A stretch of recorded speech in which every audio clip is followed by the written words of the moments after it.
encontrar bem alguém.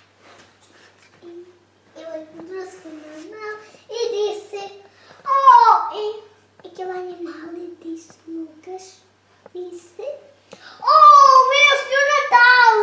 Que das coisas! O que estou a fazer aqui? Eu chamo-se Maria, eu chamo-se Lucas. E tu como é que chamas? Eu chamo-se Henrique. Henrique. O que é, Lucas? Sabes? E a história? A história da criança? Não, tu explicas. Para eles.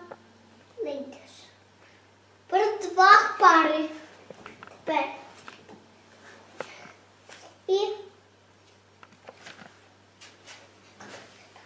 era uma vez um Natal, o Senhor Natal e a borboleta, o animal Lucas, disseram: vamos passear. Sim!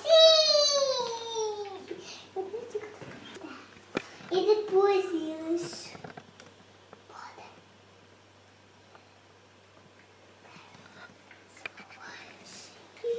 Tocou a música assim.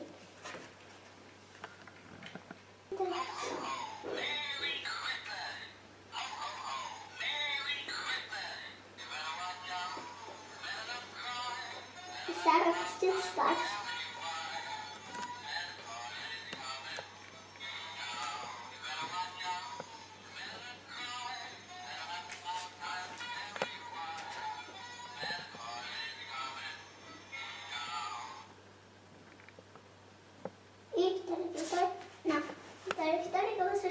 Era uma vez a borboleta e o Senhor Natal foram ir passear e voltaram para casa e não encontraram alguém. Então o que fazer? Olá, Torinho, como é que chamas? Nós somos Mateus. Mateus? Parece o Rafael. Mateus. Então, adeus. Tens a comida? Sim, tenho. Obrigada, tá. E eles voltam para casa e põem a comida e pronto. E